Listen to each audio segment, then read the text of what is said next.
Well, good afternoon, everyone. Cynthia Tomaine here with Interactive Brokers, and thank you for joining us this afternoon as we take a look at wide range bars and gaps when trading the CME FX future contracts.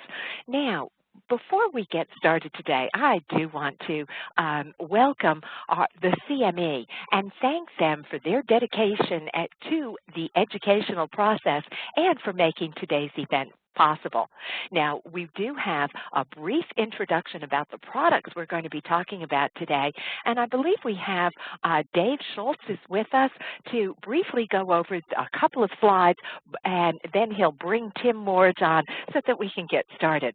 So actually, I'm going to pass the ball over to you, and I think it's Dave, if you can unmute your phone, let's get started.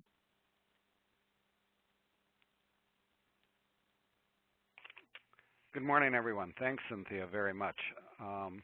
My name is David Schultz. I'm a Director of Foreign Exchange at the CME Group, and likewise, what Cynthia said, we certainly enjoy the opportunity on the education front working with Interactive Broker. I would like to go over briefly before we bring Tim on. I'm sure you're very excited to get his updates on the market and his style of trading. So what I'd like to do is just go over the world market opportunity from the CME Group. Certainly we have a diverse asset classes that you can trade at the CME Group. We have foreign exchange, we have stock indices, we have agricultural commodities, and we have energy, metals, and interest rates. Today I'm excited that we're going to talk about our foreign exchange products. Certainly you have equivalent market exposure with lower capital requirements. There's no uptick rule or short selling restrictions. We have around-the-clock markets. In our foreign exchange market, we are actually open 23 hours a day. We open up at 5 p.m. Sunday evening, Central Time, and that is for the trade date of Monday, and that goes till 4 p.m. From 4 p.m. to 5 p.m., we're actually shut down, and then we reopen at 5 p.m. for the next day's trading session. We have all the financial safeguards of a regulated exchange. And in terms of our foreign exchange market, we are the world's largest regulated exchange in the world. Just to go over a few things quickly about our foreign exchange market. Last year we averaged over 120 billion in daily liquidity, and that is in all our foreign exchange. And as you can see, we offer 56 futures and 31 options based on 20 currencies. The level playing field is very, very important to note when you trade our products. You see you have the same tradable prices as a bank, a hedge fund, a retail trader, and you have complete anonymity with all bids and offers. But I think one thing to note that's very important when you trade on our platform, it does not matter, or our Globex. One thing that is very important, if you are a one-lot trader or a 500-lot trader, we have a first-in, first-out method of trading. So if you are the first in other words, if you would put your price in first on the bid, you would be the first one executed. You have the same advantage as any bank or anyone in the world when you trade our products. And you can also work the bid, you can work the offer, and what's always great is you can improve the bid or improve the offer. So it makes trading very, very fair and, as we say, a level playing field. Of course, we have electronic access around the world and around the clock, and that I stated the 23 hours of trading, the safety and security of the CME, the unparalleled backing of the CME clearing, virtually mitigates counterparty and credit risk. The most important thing I think you have to remember, certainly when you look at the major places where you can trade foreign exchange, we are the second largest in the world for trading foreign exchange today, and that's very important because what really brings the best possible markets that you can trade is we have access to all these global participants, including the banks. We have hedge funds, we have proprietary trading firms, and we have active individual traders. And with that all trading in one area, you certainly have the liquidity, transparency, and in the major currencies, you're always going to have tight bid-ask spreads. What I'd like you to, and again, if you look at the bottom, we have our website, our CMEgroup.com FX, if you actually go to that page on our website, I think you're going to find valuable information, whether it's taking courses with the CME. But one thing I think you're going to find very useful, and that's on the right, and that's the I'll put my arrow on. It's very small, so we won't go over it, but it's our CME equivalence price. And what this does is this actually takes our foreign exchange product. They are actual live prices. You can view our prices. The first thing that's going to come up when you look at it, if you notice there's three fields, it'll go euro, yen, and British pound. There's actually a drop down, say by the euro FX on the top one. And one of the things to note is you can drop down and you can view all our currencies. Certainly when you are trading, you're looking probably for the most liquid products. And what I'd like to do is actually just give you a brief update of the type of volume and the notional amounts that trade in these currencies that you should be looking at. Like in our Euro FX product, we trade, I'm looking at just 2 days ago our volume. In the notional value, we did about 63 billion just in our euro, and that puts us well over 300,000 contracts. And normally you can look in that market and it's one or two prices. And we have continuous pricing, like I said, for 23 hours. The other ones you should look at, it's interesting that the rankings used to go euro, Japanese yen, British pound, but we actually have seen a real uptick in other markets. So the rankings would be, the top one, of course, is your euro contract. And there certainly is quite a bit of news about the Eurozone going on today, and so you're seeing quite a bit of activity. The one to really keep your eye on is this Australian dollar futures. We're currently doing about over 12 billion a day, and with the Australian dollar and the Canadian dollar market, in terms of commodity currencies, in terms of their overall, the way they came out of after 2008, the credit crisis, certainly there's been so much renewed interest in trading those products. But so they would go euro, Australian dollar, Japanese yen, British pound, Canadian dollar, Swiss franc, and even Mexican peso you could take a look at. We're actually doing about 1.3 billion a day, and in contract terms that would give you around 25,000. So it's something else to take a look at. And before I finish today, I'd just like to mention that we also have e-micros on 9 of our pairs of our currencies. And again, you can take a look at all the different pairs they are on the website.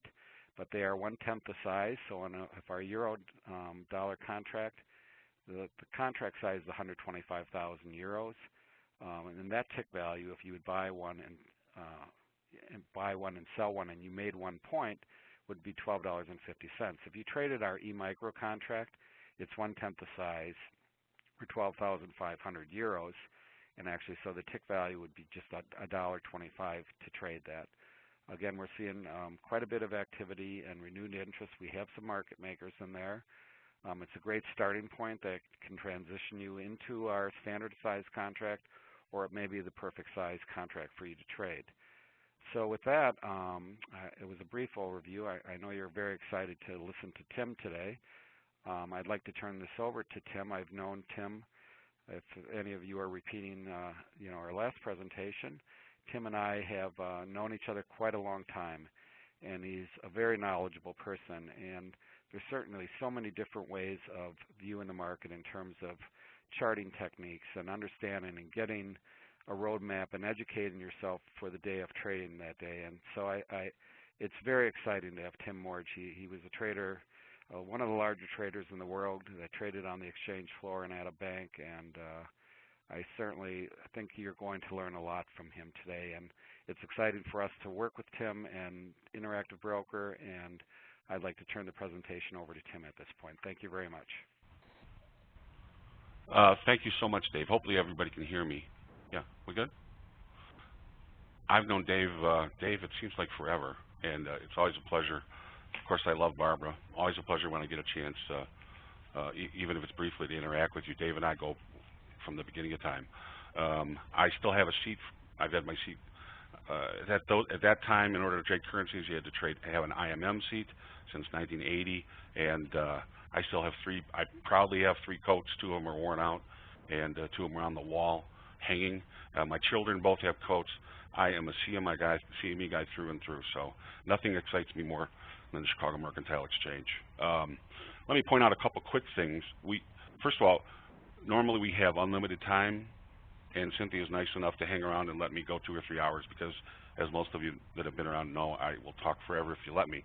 But we do have a limit today, so you should be seeing a picture of me in advanced use to wide range bars and gaps, yes. Cynthia will let me go forever, but today we have a limited amount of time, so I will take questions at the end. We'll have plenty of time for questions, and it'll be a good presentation, but I can't go 2 or 3 hours. I wanted to point out a couple quick things that I love about the CME, just because Dave mentioned them, and I want to give him a little more. One, first of all, I use the CME equivalence page all the time. If I want to chart cash, and I'm looking at the cash market on a chart, and I want to figure out, hey, I wonder what the CME price is. Let me see where they are compared to what the cash guys are making me. CME equivalence gives me the price immediately. So I keep it up on one of my screens all the time, and I use it all the time. So do yourself a favor, figure out where that page is. It's easy to find. Put it up. You can see the bids and offers. You can see what the cost to carry is. It's a great tool, and it's been around for a long time. And I highlight sometimes much more in some other presentations, and I need to do that in micros as well. But that's a good one. Second of all, I'm just going to give you a hint. Later on this spring, I'm going to be a little more involved. I'm going to be doing something with, just use 2 words, CME Futures University. That's all I'm going to say. And I'll leave the rest of that to Barbara for later. Last, Dave was talking about Canada futures and Aussie dollar futures. They rock, boys and girls. If you're not looking at the Canada futures and Aussie futures because you're stuck trading, and there's nothing wrong with the EuroFX futures or the Swiss futures or the yen futures, but man, they rock. When we do our live sessions in market geometry, we're hard pressed not to be talking about Aussie or Canada all the time because they just rock and roll. There's not as much noise as there is in the EuroFX, not as much pushing and shoving like the E-mini S&Ps, and in the last couple of years, well, really since 2008, they just blossomed, and the volume is there for everybody. I don't care what size you're trading. You can put it through. So definitely take a look at those. Today we're going to look at the euro, unfortunately. But that being said, please take a look at those. Last thing, we're going to do something different today, and I did it a little bit. It could use some improvement. It's the first time I've done it here with Cynthia, and Cynthia and I will work it out for the next one. But I included my notes because at the end you'll be able to download this PDF. And I lecture over 12,000 fifth graders on a regular basis using virtual technology, actually WebEx, and like we're using today. And I also teach at Stanford, MIT, and the University of Chicago private classes. And when I do, of course, I always have notes in between my slides because just passing out slides, you can look at a chart, but if there's no notes, sometimes you scratch your head and say, I don't know, do I want to go back to the middle of that? Not that I don't want you to watch this presentation over and over, but let's say you're trying to just hammer home one of the charts. You can go to the next page and just take a look at, it's not exactly what I say, but it'll just give you a brief description of what was on that chart. So we've included that, and probably for next time what we'll do is we'll include it in the handout, but not put it up on the screen if we can. Cynthia and I can work that out, but we did that at the last moment, and it's my fault for not doing a little better. Then last, I gave you some homework, boys and girls. There's 5 or 6 charts afterwards, and these 5 or 6 charts at the end are a dialogue back and forth between myself and my partner Shane Blankenship, and we do the live sessions at marketgeometry.com. And if you take a look at it, it'll be from this first trade all the way through today's trade, all the way until last week, and you should be able to recreate these and take a look and see exactly what we're talking about and see how this type of pattern, as well as a different use of wide range bars evolve day after day after day. There are so many entries, so many possibilities. If I had actually tried to do a webcast with those and done everything on those 5 charts, we'd be here for 5-6 hours. So that's your homework. Go ahead and take a look at those afterwards when you download. So with that, let me take a drink of green tea and we'll get started. Okay. You know who I am? Market Geometry, that's my webpage. Anytime we talk about financials, we need to do a brief disclosure. Cynthia's already showed hers. The key here, really, you can go ahead and read it, but I'll just give you, let me just break it down quickly. There's no Holy Grail. It doesn't exist. If you came here to get the Holy Grail, I don't have it. It does not exist. Stop looking for it. The closest thing I can give you is hard work and quality education. Cynthia and IB give you and the CME group, they all give you great opportunities for quality education. The hard work, you'll have to bring to the table yourself. The other thing I would highlight is, let me get my little pointer, there we go. Other thing I'd highlight is right here. This is one person's experience. Your experience may differ. Look, my ability in the markets is different than yours. The way I look at the market is different than the way you look at the market. But that being said, it doesn't mean that you cannot take a look at this. We call it observe, validate, and then draw conclusions. You can take a look at what I do. Don't just do what I do, but go ahead and validate it. Make sure after some observations that you think I actually know what I'm talking about, or maybe I'm full of it, as they say. But your experience may differ. Please don't do anything blind. I don't care who tells you is going to work, including me. All right. But I hope you walk away today. You should be able to walk away today with some techniques that you can put right into your trading. But validate them first, please. All right, let's move on. So I want to dedicate this this webcast, and for this whole year, I'm highlighting Dr. Alan Andrews, my first mentor, a great market researcher. He first applied Newtonian physics in the 1920s to develop the median line, or you guys mostly call them the pitchforks. It's one of the only true leading indicators that are available to traders anywhere. If you want to learn more about it, go to Market Geometry. There's tons of free stuff. Before you spend $1, go through the free stuff, please. And secondly, I was lucky enough as a teen that cranky Amos Hostetter, he's almost as cranky as me, I'm now the cranky man, at that point, and he died unfortunately in a terrible accident. But that being said, I had 4 or 5 years with him. I think he was probably the best money management specialist in the world and the best campaign trader.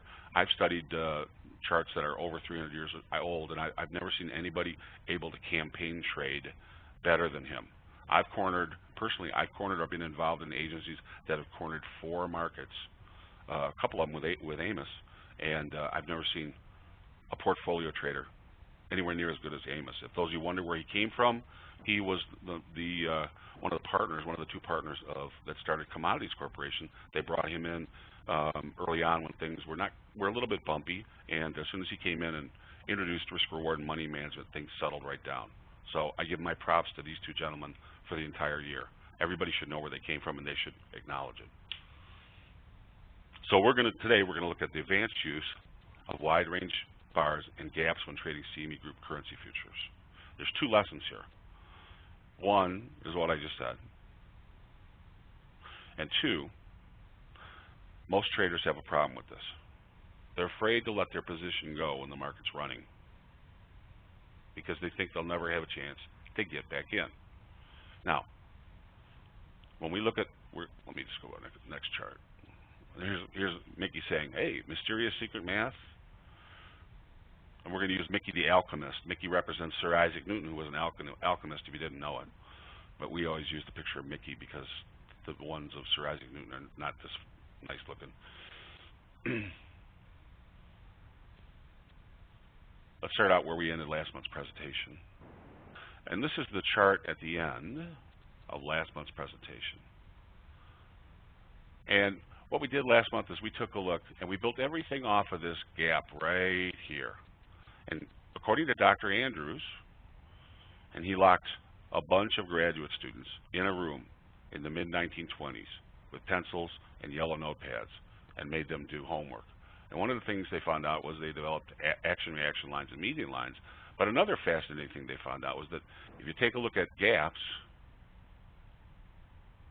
and during last month's presentation we showed you that gaps are the same in 24-hour markets as wide range bars in certain circumstances. They have a high and a low pivot that are extremely important, and you can use them as a high or a low pivot. Now, you can't use them in the middle of noise, But this is an extremely important pivot area right here.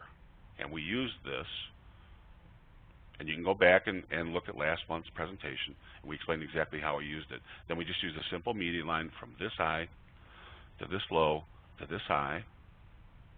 And then one of my favorite entries, a test, and then a retest, that second bar, and I entered on that second bar. Then you can see me move my stops lower, and I had my profit target down at the median line.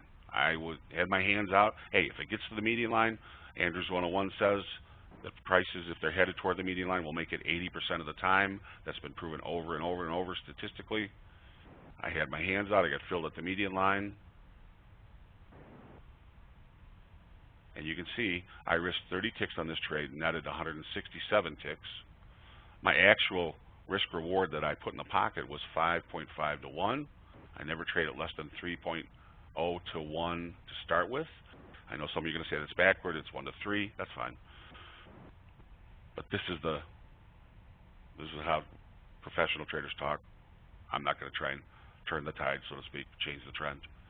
But again, price makes the median line 80% of the time. Give me my money. I'm more than glad to get out. Now, take a look. Price comes out of the hole. I've already got my money. I've got my 167 ticks. And the reason why this is important is because if I don't care if it goes up or down. At this point, I've got 167 ticks.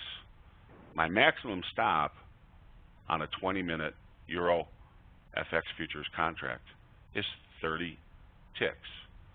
So I've now rolled forward 5.5 stops. Okay, so that means I can lose 5 times in a row if I get filled at 30 ticks or less, and I'll still be trading with the market's money.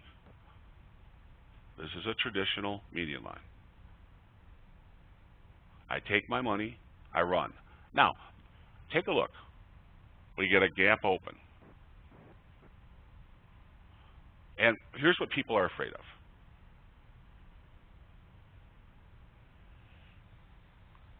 Uh-oh, it gapped lower. I took my profit. This thing is going to go to 0. I only got 167 ticks. I'll never get back in. It's just not so. Will you miss some trades? Absolutely. Will there be times when the bus leaves without you? Sure. Will there be times when it backs up and you'll get profit stopped out here? Sure, but that's not the end of the world either. I mean, at some point you do have to protect your profits. So, as we take a look at this, in the back of my mind, I'm thinking 2 things. One, I got my 5.5 stops rolled forward, or 167 ticks, and I think in terms of units. So I've got 5.5 units in the bank. Now, my mind is clear, my mind is free. I can go out and get some green tea, walk around, take the wife to lunch, whatever, depending on what time of day it is. I don't have to trade. If I don't see anything I don't find interesting, I don't have to trade. Let's take a look. Where are we? We gap lower. Do I want to just sell at the market? Well, my stop has to be all the way up here. Am I sure this is over? Hasn't taken out this low, hasn't taken out the median line. I have a major swing low down here. I'm not sure I'm ready to just jump in. I don't have to, because I've got 167 ticks in the market, right? So, what's a trader to do? So here we are, just dead blank, empty chart. This is how I always start the morning, unless I have an open position going. If I have an open position going, that's one thing. We've got the empty chart. Price gap's lower again, telling us there's a high probability that there are significant sell orders, probably up in this area, above the market, and that the market makers are leaning on these sell orders. Okay? Those of you that don't know, there's a rule now called the Volcker Rule, and the Volcker Rule says that, banks and lending institutions and really almost everybody other than speculative people like me have to turn their positions quite quickly. That doesn't mean, if they have orders though, that doesn't mean they can't front run orders or get ready for orders. In other words, if they are selling, they have orders to sell up here, they can sell in this area for a quick in and out, but they can't hold large positions for long periods. Remember, foreign exchange used to be the wild, wild west. It was unregulated. Those days are going away. These orders are left by whales, the largest position or portfolio traders in these markets. Dave mentioned that I was very large at one point, and he didn't mean by weight. I'm still one of the largest traders in most of these markets, and people do lean against my orders. That's okay with me. I don't mind. Now, you don't have to be a whale to take advantage of that. In fact, all you have to do is learn how to read the tracks, which is what we're going to try and teach you a little bit today, and what we try and teach at Market Geometry all the time. Again, I see people asking questions. If I took the time to read questions and answer them, we won't get anywhere. Just relax and go with the flow. You can always email me afterwards. And you'll see me just pass through the verbiage, and as I said, we'll clean that up for the next presentation, so you'll just see the charts, but you'll get the verbiage next time. So I'm currently flat as I view this chart, and the gap lower on the opening makes me interested in finding a nice area to get short. Now, how do I find a nice short in a market that's already fallen so far? Look, we've gone really vertical. We didn't take out this low, but we've really gone vertical. It's gone so fast, and now it's gap lower on the opening. A lot of people feel, oh, I've got to trade. If I don't trade, I'm going to miss this whole thing. It's going to go to zero, or I've been sitting on the screen for 2 hours and I don't have a position, et cetera, et cetera, et cetera. After a vertical fall, this is what we found. Price often has to eat up time or space before moving on with the trend. Now, these days, I like to use the term space because many of you are using bars that are not based on time. You're using tick-based bars, range-based bars, point and figure formations, market profile formations, et cetera, et cetera. I mean, I can go on and on and on. So let me show you what I mean by eating up some space. So there's the verbiage. We'll get into a rhythm here at some point. This is what we call the line of force. And you can see price falls vertically.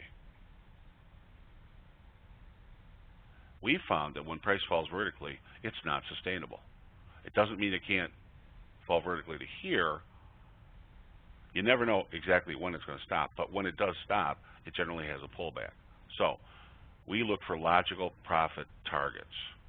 Then what happens after price makes a vertical fall is it eats up some time and space, time or space, however you want to talk. Most people are more comfortable with time. I like to use the word space.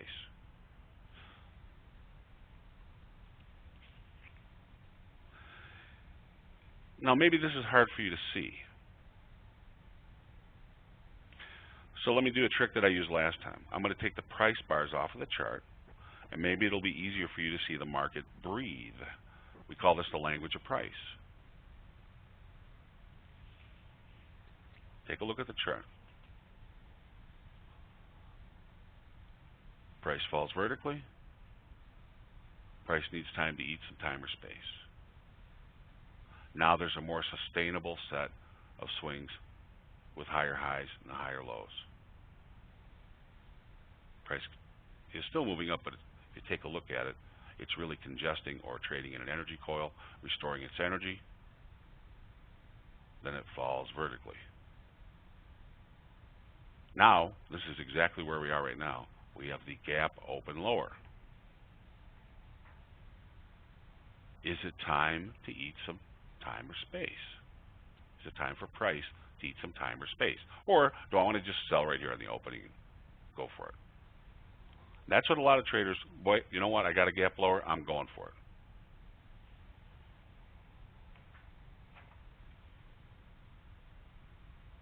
Once we enter, oh, there we go, sorry. Here's the new chart. I will get in the rhythm, I promise. Maybe I should ask Mickey the Alchemist where to sell, right? Let's look at a more simple way and see if that helps us find an area to stock a potential short position with good money management. Take a look. Major gap lower. I can draw what I call a multi-pivot line. New gap should mean new sellers. Should I sell here on the opening? Should I sell the closing of the bar? Should I anticipate the closing of the gap? All those are possibilities. All those are things you should be thinking about. Maybe you want to ask, if you have Mickey at home, maybe you want to ask Mickey. There's Mickey for you. Now that didn't make it much clearer for me.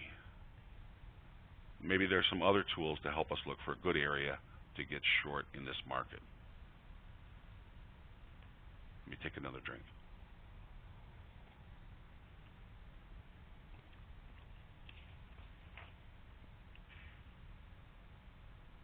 Here's a real easy one. No offense to anyone, my partner uses it all the time. I call it a Dumbo line. And by Dumbo, I mean anybody can draw this. All I do is connect a bunch of highs. Can everybody see that? Very simple. How many people have done that?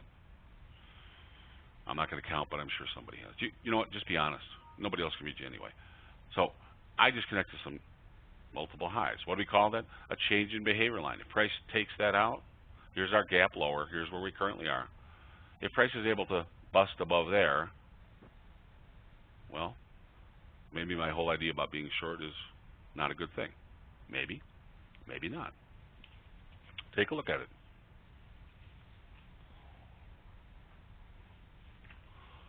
Let's look at another idea.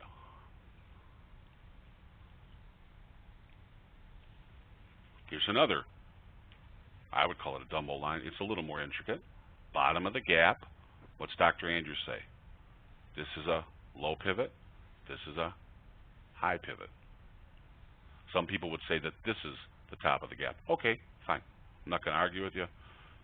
In fact, my partner Shane and I have different opinions about whether this is the low and this is the low, whether this is the high or this is the high or this is the high, whatever.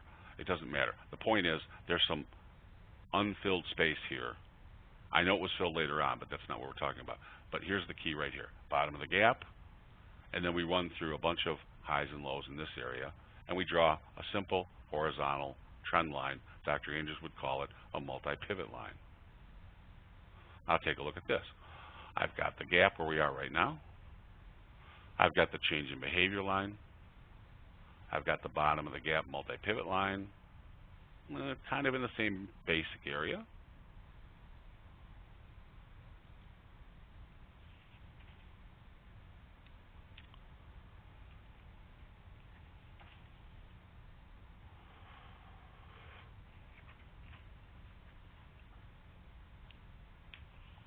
How about another idea? This one's a little more tricky. So we've gone from easy Dumbo lines to something that has a little bit more art in it. I can draw on the center line of an action-reaction set that starts from the highest high after the first gap.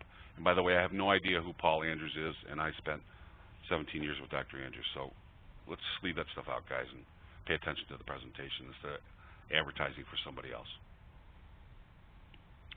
I can draw on the center line of an action-reaction set that starts from the highest high after the first gap, cuts down through the price action. See how it cuts through here nicely? Charts, we're visual.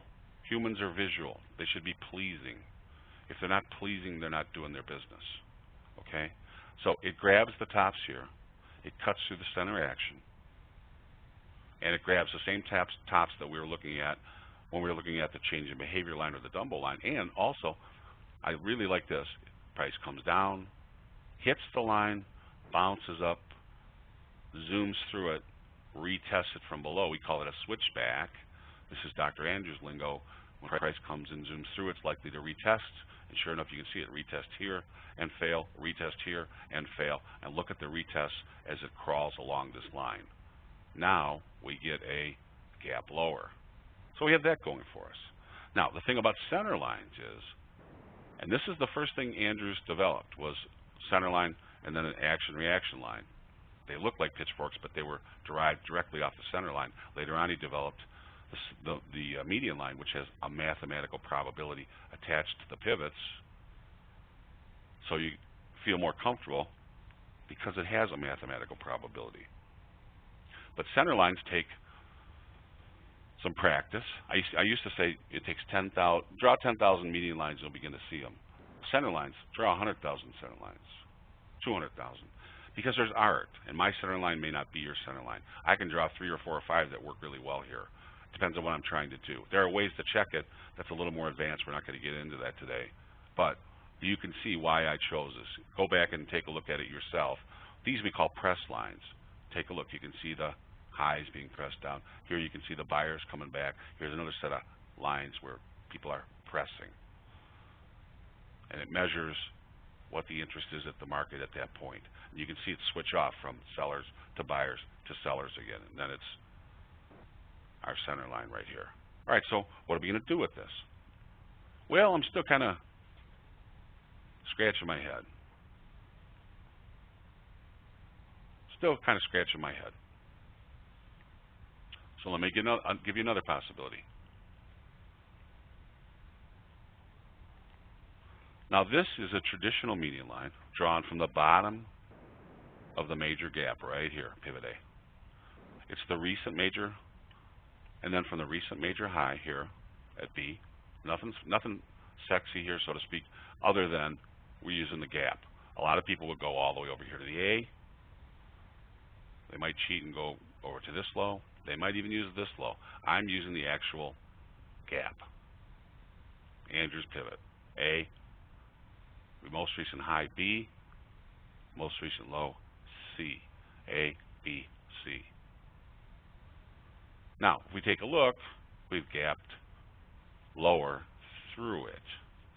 Okay? So, as I take a look at this, as all of you take a look,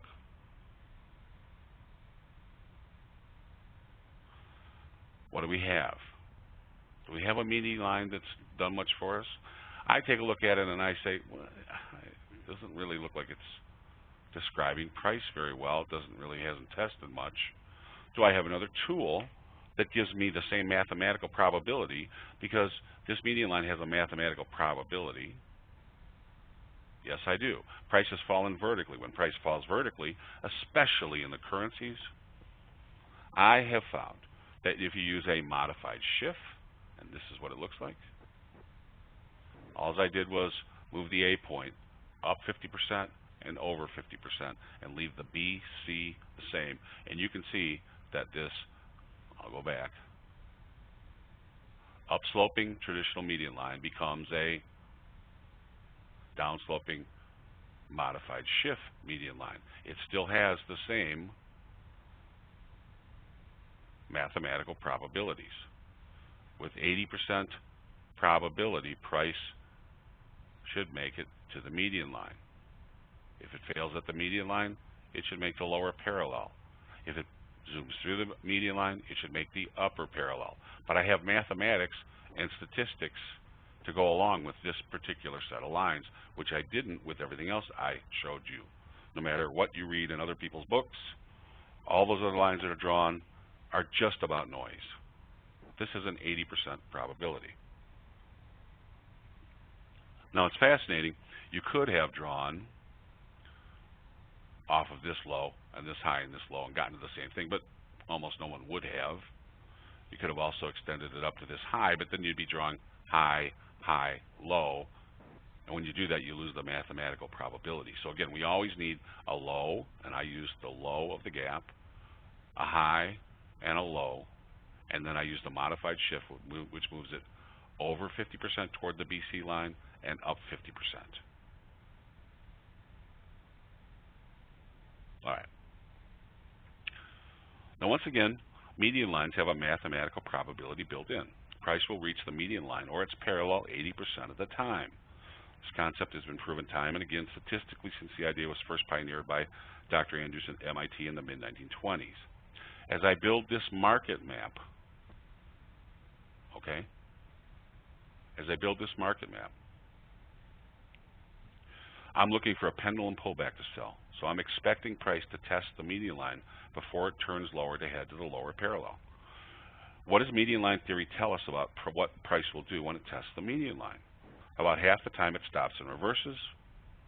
The rest of the time it accelerates. But remember, we are Newtonian chartists, and we believe when price is in a trend, it tends to stay in a trend.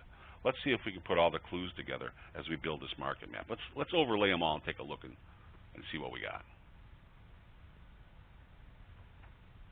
So here's everything all together. I've got my Dumbo line here. It's in red. I'm just connecting the tops.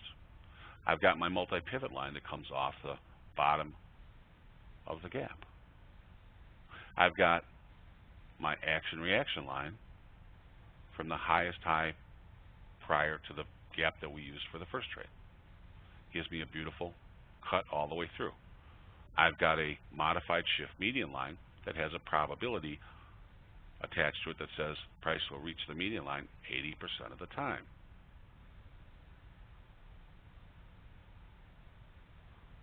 Now take a look. I've got an area where everything all comes together. So this is a very interesting area for me. And this makes me sit up in my chair. The first thing that makes me sit up is the gap lower. But I'm not ready to trade yet. What do I want to see? I want to see what I would call a pendulum pullback. Price comes to its extreme, then it pulls back. And then if I'm correct and it heads lower, it makes it extreme, then it'll pull back. So I'm always looking, if I think things are in a downtrend, I'm always looking for the next pullback to sell. If I think things are in an uptrend, I'm looking for the next pullback to buy. Here, I'm looking for the next pullback to sell. And this is the area, if it's going to pull back, this is the area that it should run into trouble, right there.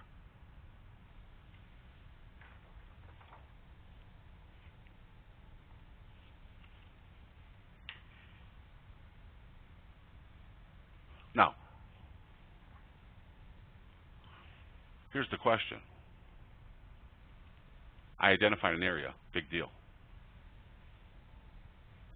If I can't afford it, it's meaningless. One thing Amos taught me was, just because you want to get short, just because you think something's going down, if the numbers don't work, if the statistics don't work, if the risk-reward, and that's the key, the risk-reward, and the size of your stop don't fit your risk profile, there is no trade. You can't cheap it out. If you cheap it out, you're likely to just get slapped. You might as well just write the check, take it out of your IB account. You're going to get caught. You want to place your orders above where it's likely you're going to have protection from the whales. All right? So I don't expect too much of a pullback, both in price and space or time, because of the area of confluence I just diagrammed out right in here. So here are the orders I place in the market. And let's see if they work. I place a limit sell order at 129.45. If it gets anywhere in this area, I want to get short. It's right about in the middle of the ellipse I had before. I could go a little bit higher, but I don't want to miss this if it heads lower. Can I afford it?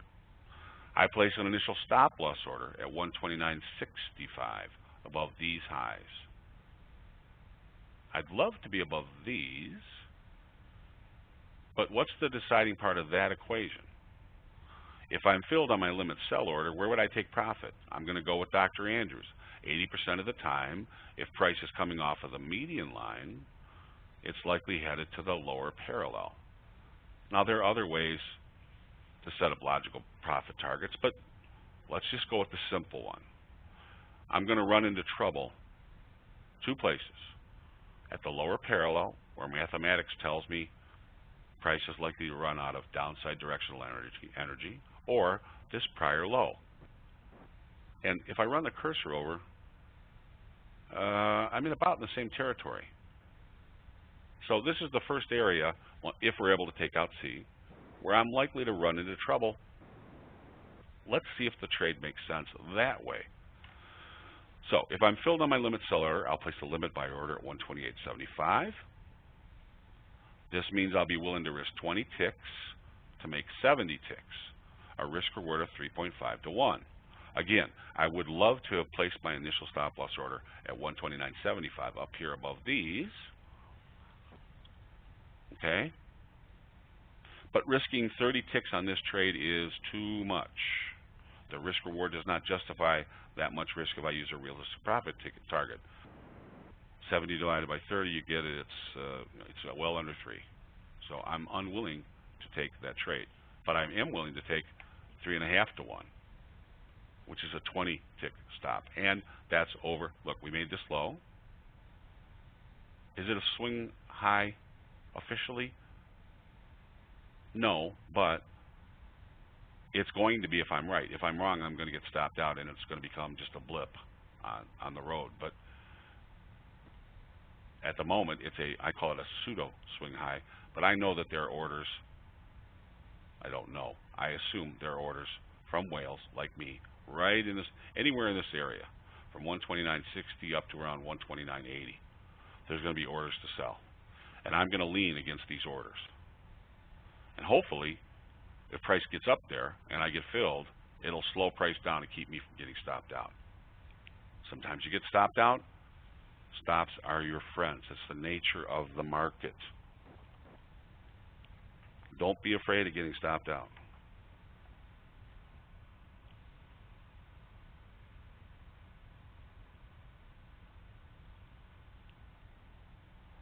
So let's take a look. Price pulls back higher in a classic pendulum pullback. See it?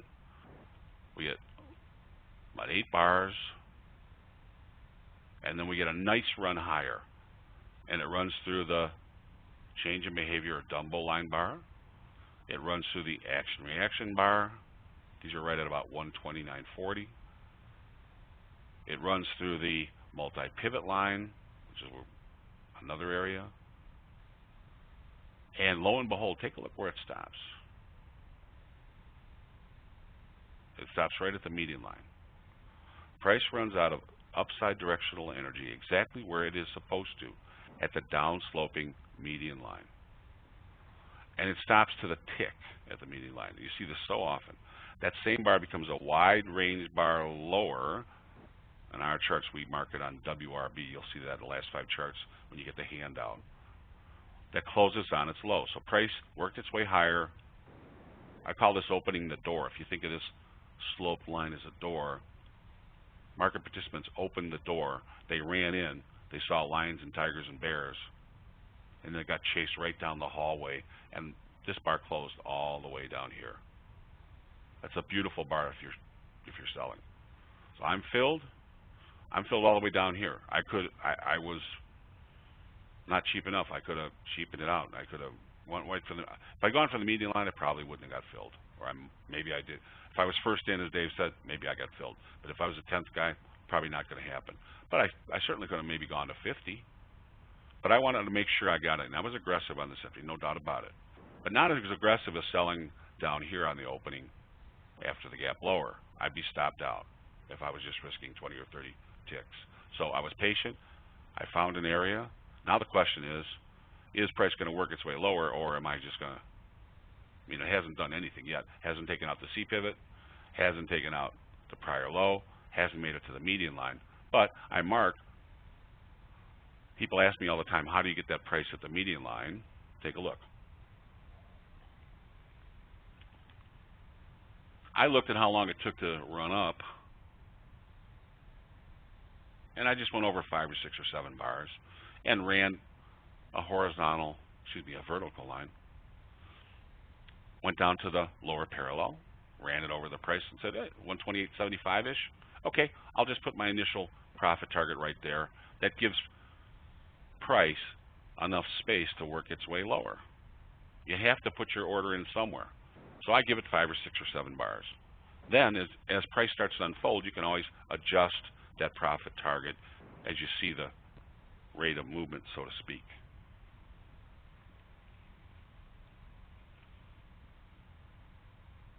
Let's see what we get. Well, the good news, I'm out. I got in and out very quickly. So remember, you never know what the markets are going to do. I was in and out of this trade nearly before I knew what happened. Price moved down so fast, I never had a chance to collapse my risk. In other words, go from risking 20 ticks to maybe going to break even, or maybe if I was nervous, maybe, and we were making new lows, I might hide under the high of this wide range bar. I didn't get a chance to do anything. I didn't even get a chance to take a look at how fast price was falling and decide whether or not I wanted to move my profit order up, maybe 125, Which is 128, 80 or 85 to be at the median line. Price just hit me immediately. Wide range bar lower, even wider range bar lower. So I made my 70 ticks in this market, and don't get me wrong, I'm not complaining. But when trades play out in this unusual fashion, it always reminds me to check and double check the risk I put on each and every trade. I'm not a pessimist, I'm not a glass is half empty kind of guy, but my mind always wonders what would have happened if I had the opposite position on and the market traded that fast against me. So it reminds me to always use stops. Imagine if you hadn't put your stop loss order in and this thing ran the other way that fast. You would be trying to mouse out of this trade so fast you'd never catch it. Because remember, this bar closed on its low and then ran. So if you didn't have an order in the market, you'd be chasing. And you might, let's say you were trying to buy here, you might be filled all the way down here. So always place your stop loss order at the same time. I put them in on the blotter and then make them active at the same time. I don't want risk that I don't want. I'm willing to eat 20 pips, 20 ticks. That's it. I don't want to get a fill 45 ticks away. If there's slippage here, it might be a tick or two. I'm fine with that. But I don't want to have to make a decision 25 ticks higher because I forgot to put my stop in. So always put your stop in. And I can bracket my orders. When this one's filled, place a limit buy order, which is what I do, and make it one cancels the other with my stop loss order. So it automatically happens. But then I need to immediately go and check. Am I working any orders? Did I buy and sell an equal amount? I have a calculator on my screen. Do the P&L look correct? You want to find out now while the market's still relatively close to where you're trading. You don't want to find out in the morning, pull up your statement and say, what? I'm still short 2 contracts? And it's 4 handles different? Whether it makes money or lose money, you don't want to be in that position. So pay attention to detail. It's too hard to make money. This one, as I said, happened so fast. If you didn't have orders in, you might have been scrambling. So hard work and preparation is everything when trading these markets, when trading any markets. Do your homework, plan your trade, and do your best to execute your plan flawlessly. Now, for those of you that are curious, let's see where this market headed as it unfolded further.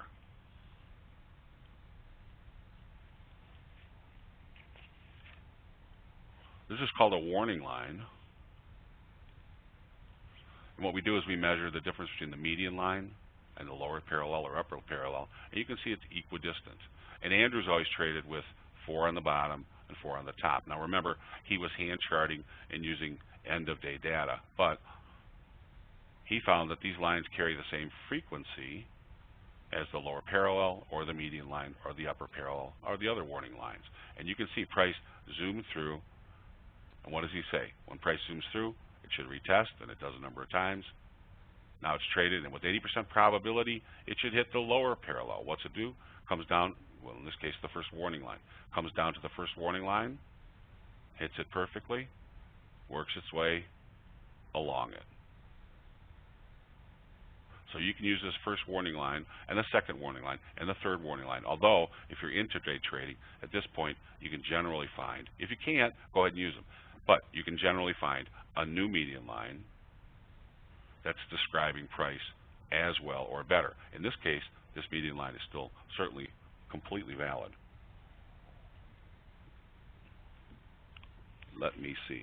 Now, I'm going to flash the question page, but hang on one second.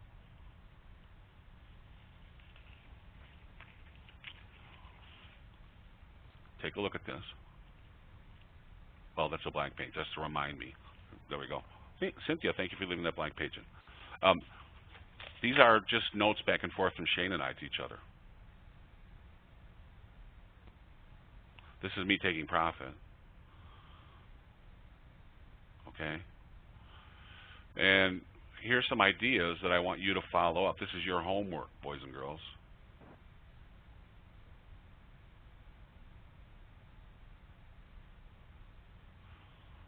You saw my entry. Actually, Shane's entry is about the same. But this is the type of entry that Shane loves. He lives and dies for these types of entries. You can see we marked out the wide range bar. He put in a sliding parallel. I called it a change behavior. Same basic concept. Gap support, this is my multi-pivot line. We call this a T formation, the actual official, because of the AFTA. We now call this the Texas T, by the way. It's in our glossary. And then we look and see how price, this is a failure. This low should cause significant selling, and of course it failed for the time being, but you can see we come right back into the, I have a gap on my chart, Shane's using slightly different open and closes, but we come right back into this area, the gap, the prior gap support, bottom of the T, we're right in what we call this the gap rip zone. We come up in here, this is the sell zone for him, and he's in business right before price really takes off to the downside. And here, let me point this out. Failures always make for the big profitable trades. If you go back, if you're a consistently profitable trader and go back and do your statistics, and most of you don't, but you should, you'll find that failures at prior tested median lines or prior tested trend lines or whatever you trade off of, those failures, things that should have happened, where a lot of traders are set up for something that should happen, those are generally the big profitable trades. So if you can catch one, try and hold on. I'll flash through real quick. Let's see. Now you can see the market start to turn. And I'm not going to work through all of it because this is your homework. I want you to follow through and take a look at this market and see if you can understand. There's plenty of work in the prior sets of slides this week, this month, and last month for you to understand exactly what we're marking out here and what the structure means and what we would then draw to get you all the way to current. Now there's no description here because it's homework. Try and recreate the slides yourself. Try and do the homework. Let me flash one more. And you can see price comes down here. We've got the exact same setup. One of our students calls this the pulling the parachute ripcord. Whatever. But comes right down, time and space. Price, time, and space all meet right here at a sliding parallel, at the median line, at the lower parallel. You should be ready to trade. When you see the opportunity, you can see it bust through and fail, comes back up. You've got support. You've got a stop. Should be all over this trade. I'll leave it at that. You can do the homework, but you get the idea. There's three more. So there's your homework. I hope it was interesting. Do we have any questions? Well, Tim, Cynthia, do you want to do a poll first? I certainly do. And while everyone, Tim is gracious enough to take your questions, but I do have a quick request right now is actually, you'll notice I'm opening up a polling panel on your screen. There are 3 short questions there that IB's management requires that I run or get your feedback to make sure that these presentations are indeed meeting your expectations. So if you would please make your suggestion or make your selections and then click that submit button. It actually, I do review this with management on a weekly basis. So your help is terrific for making sure that we have continued events with Tim. Now also, I do want to, those of you who have finished the poll, you can simply use that minus icon on the right-hand side of the title bar to collapse that polling panel out of your way. Now, if the chat panel collapses as well, by the way, poll did end, you can all collapse it, and if you see that chat panel icon, simply double-click it and send any questions that you might have for Tim at this time. So thanks everyone for your help with that. Back to you, Tim. Thanks, Cynthia. And by the way, anytime you do any correspondence, or when you fill out that next time where it says type your answer here, don't type my name, type in webinar, or type in Cynthia, because it gives her all kinds of kudos with people upstairs, and that allows her the ability to pick and choose quality educators. It doesn't have to be me. If you don't like me, give me bad grades, that's fine. I have no problem with that. However, if you say Cynthia or webinar, it gives her all the power in the world. Right. Well, thank you so much, Tim. But we certainly do appreciate you. But looks like you've got some questions that are coming in, and I also want to mention that Tim is going to be back with us on a monthly basis. Simply mark that your calendar, the second Thursday of every month. Look for a webinar from Tim, and we'll be posting it and sending it out with our email blast. So do want to mention that. The next one is coming up on March 8th. So when Tim said there's homework, actually make sure you get that homework and join us again on the 8th. Okay, now back over to you, Tim. All right, good. I had a couple people that asked questions that want them answered privately. You can email me, and or Cynthia can pass them on if you can't find my email. My email is simply, let me just type, if I can, timothyMorge@marketgeometry.com. You can always email us, okay? Or you can just send them to Cynthia. Cynthia will forward them, whatever. Doesn't matter.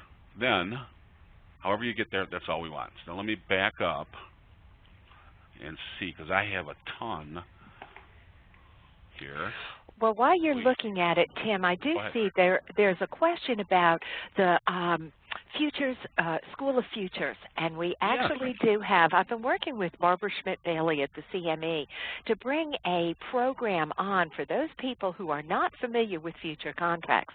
Now, the first half of the year, we're actually going through very basic information if you want to learn more about trading futures.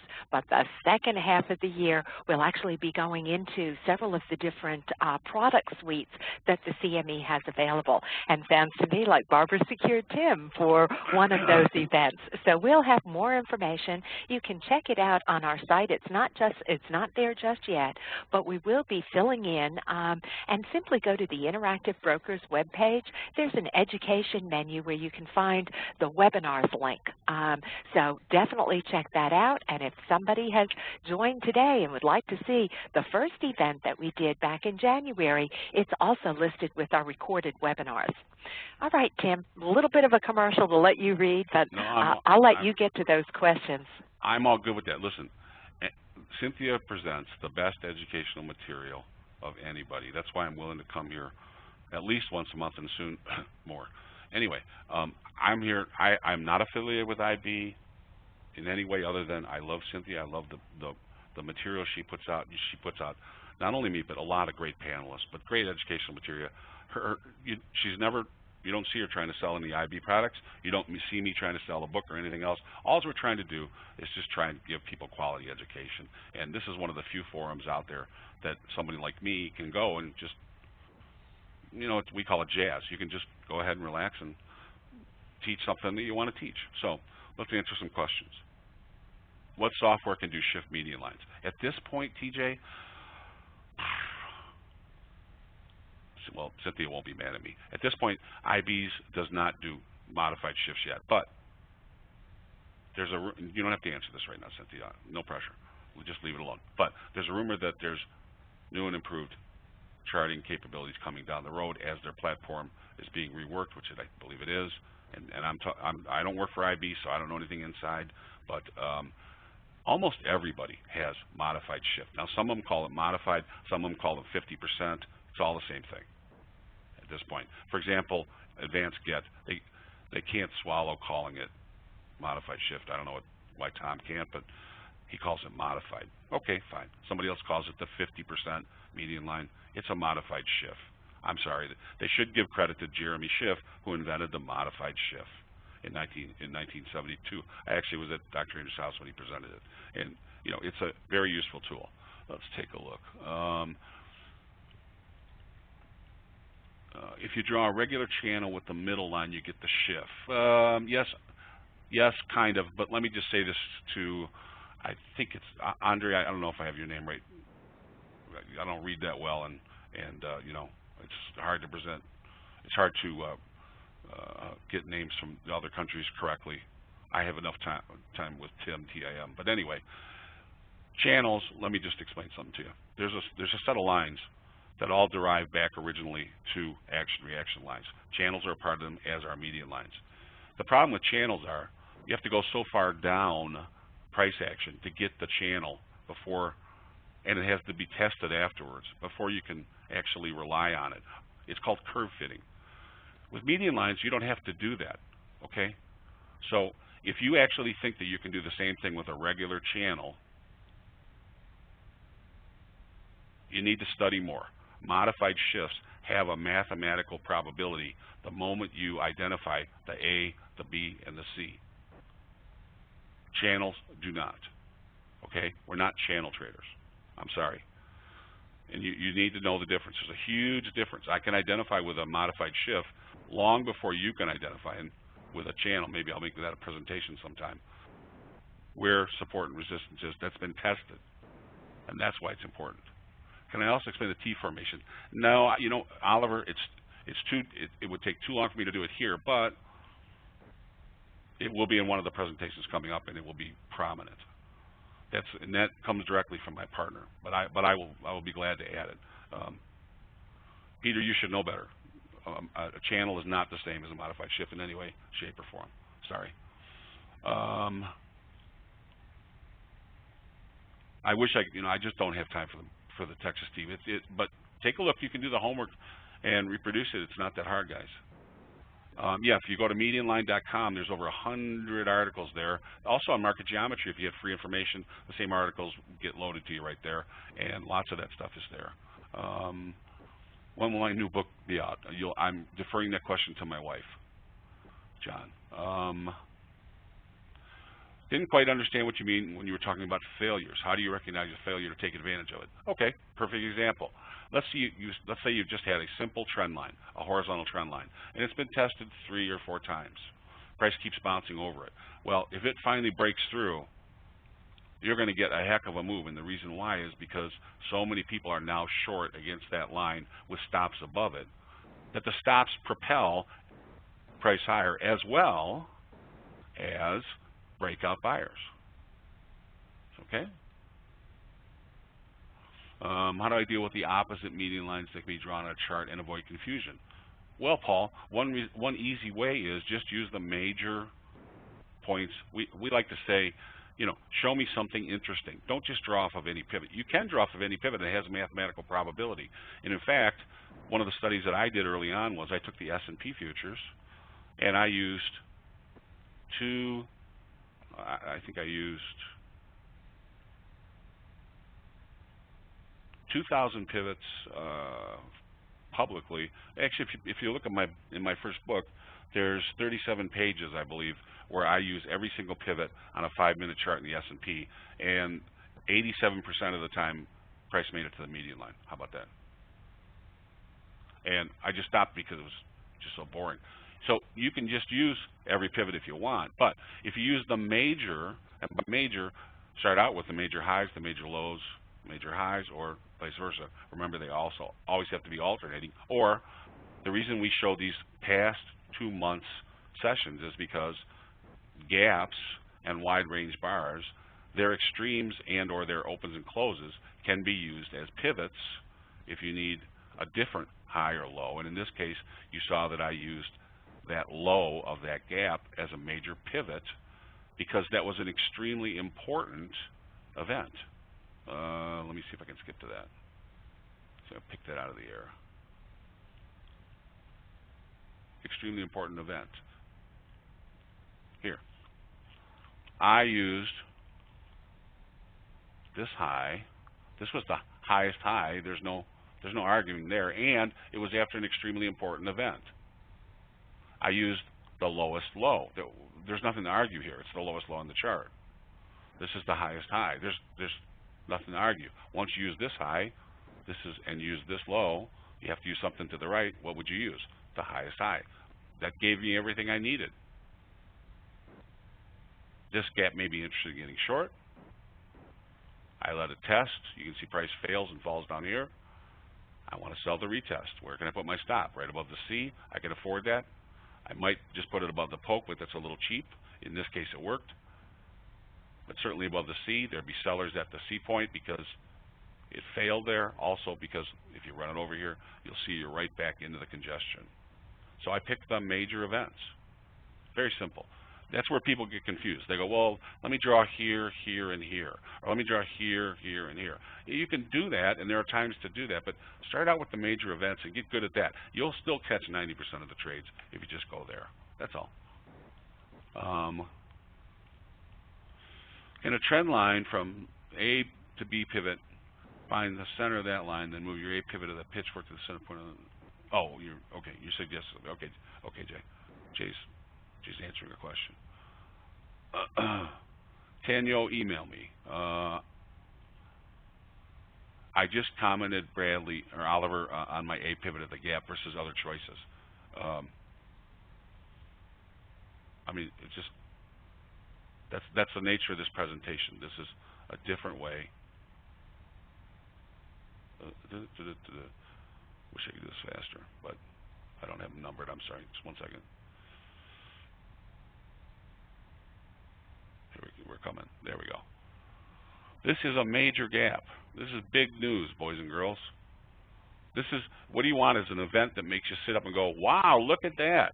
So you're snoozing away in your chair because you're either long and you got your profits going, or in which case when the gap's higher you're happy, or you're snoozing along, nothing's going on, and you swing over to the Euro FX currency futures and you go, whoa, look at that. That's a heck of a gap.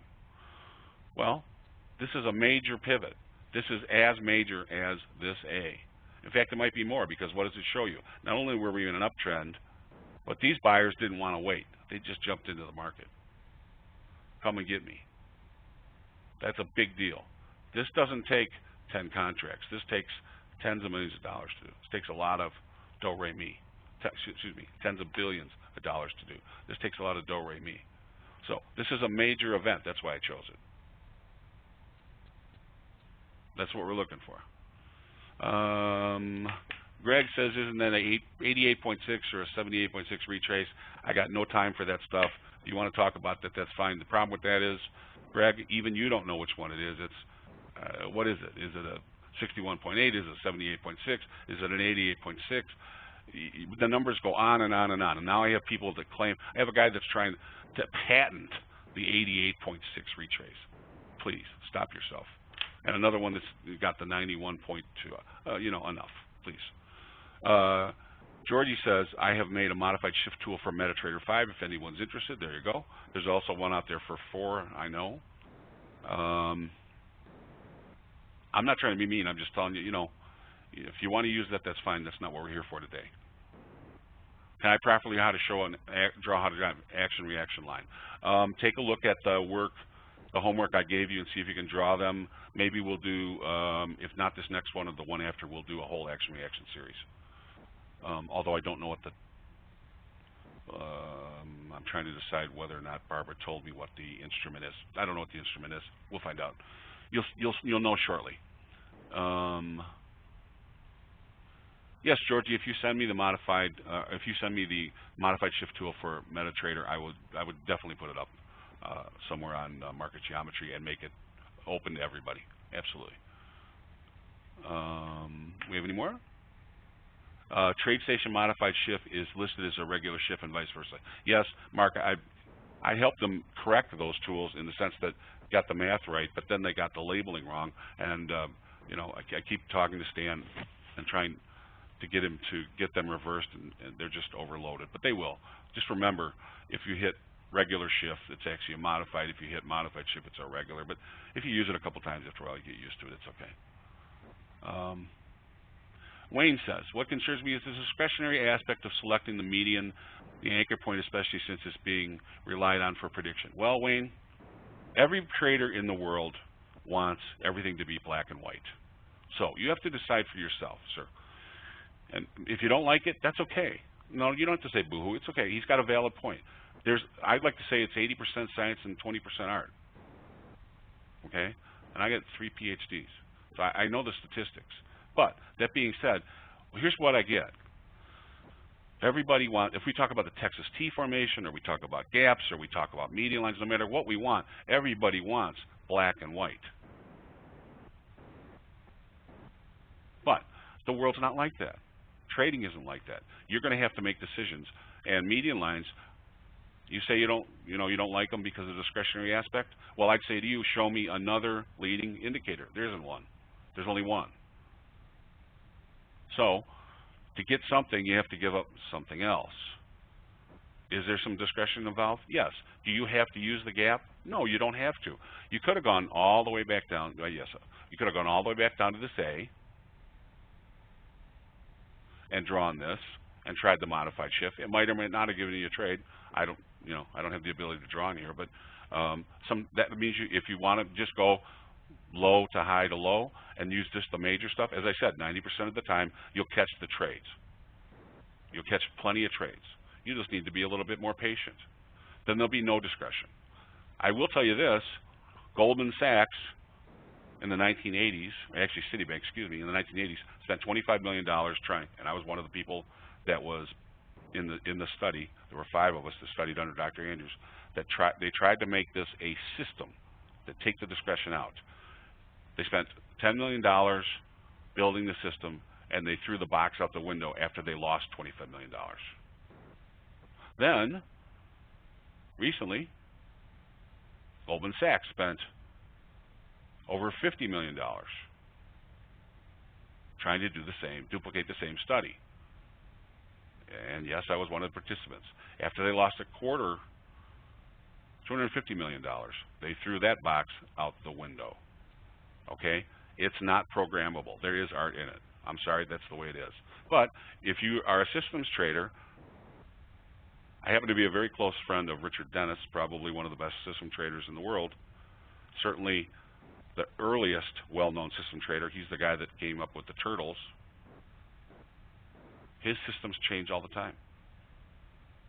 He's not trading the system that he was trading in 1984 or 1994 or 2004. It doesn't work. Sorry.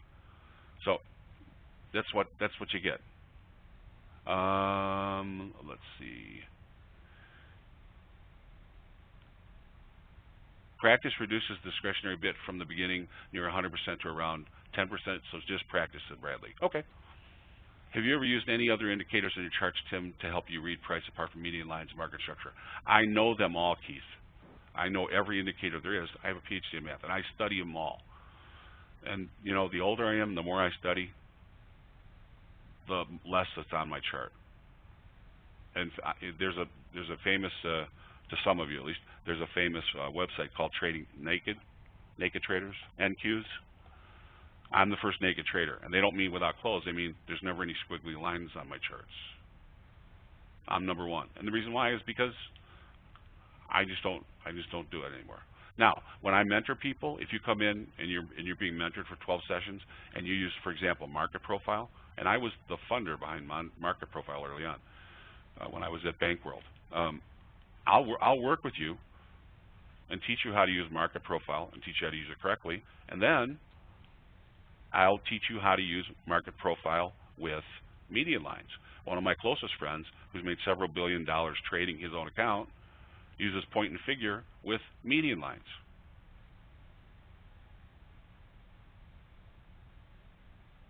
So, you know, you can combine it with anything if you use it correctly. I would say the most important thing is market structure, understanding the flow.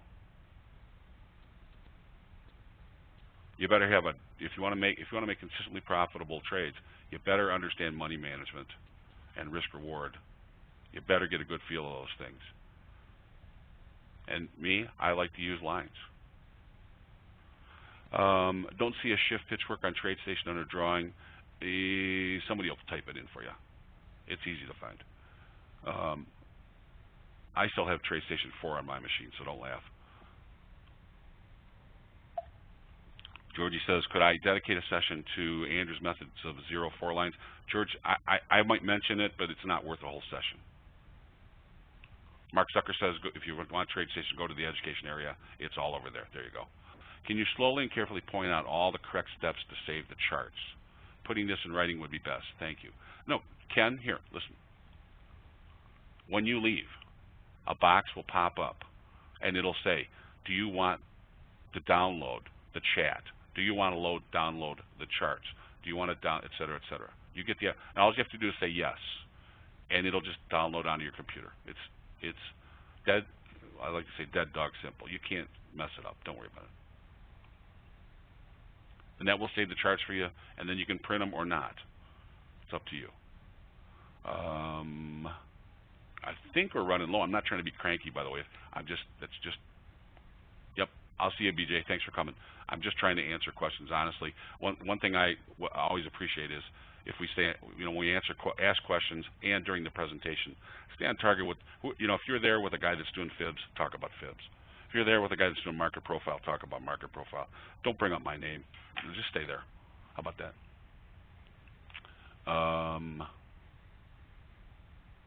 You know what? I'm always, somebody said I'm a good teacher. I am honored to, look, I spend time teaching 12,000 fifth graders. I wouldn't do that if I didn't think it was important.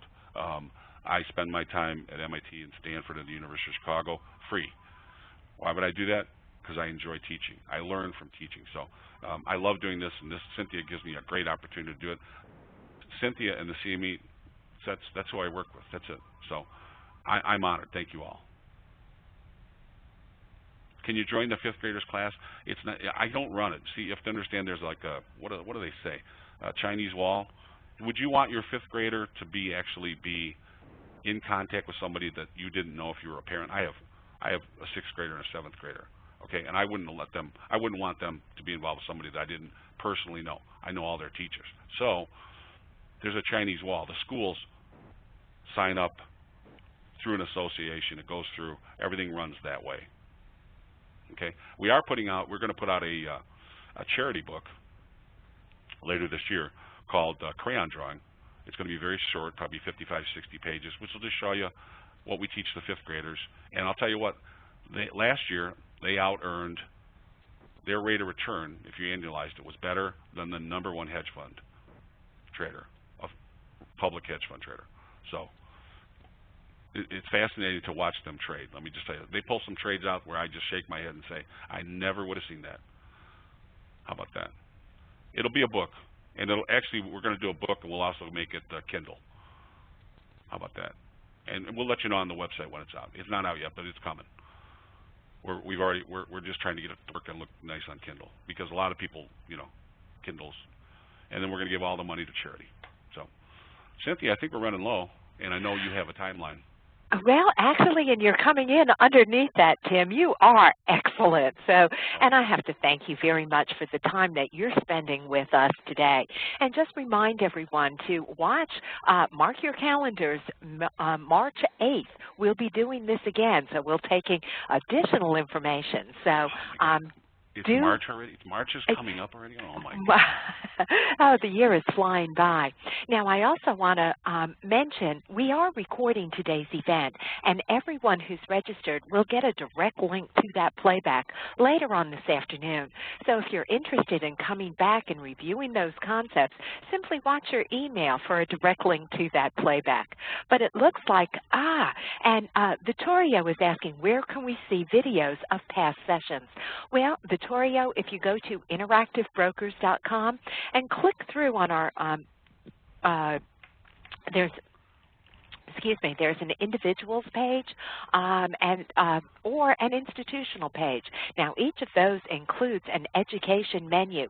Simply go to the educations, click through, and you'll find webinars, and once you get into the webinars, there's a selection whether to sign up for upcoming events or to listen to pre-recorded events. Now, we do have quite a few recordings out there, so do check the industry-sponsored tab, and you'll also be able to filter with the boxes that are included at the top, either filter by speaker or by sponsoring exchange, and you can easily locate all of Tim's previous recordings with us. They're posted out there as well. So with that, looks like we are going to conclude today's event, at least for now, but we'll be back with you in just a few weeks, so be watching. So thanks, everyone. Thank you, Tim, very much for the time that you've spent. And I also want to thank the CME once again, because Tim's dedication to education, as well as working along with the CME, has brought today's presentation to you. So thanks, everyone. Have a great afternoon, everyone, and do trade smart. Thanks, Tim. Can't wait for next month. Thanks, Cynthia, and thank you, David and Barbara, wherever you are. Big hug and kisses to Barbara at the CME, who makes all this happen. Excellent. Well, have a great day, everyone. By the way, you can, as you exit, do be aware of that PDF that will pop up. So if you do want a copy of the slides, it's included there. It will also be listed on our webinars page next to the recording link so that you can actually download the notes from there. So thanks, everyone, and definitely thank you very much, Tim. Have a great month. We'll see you soon. Take care, all.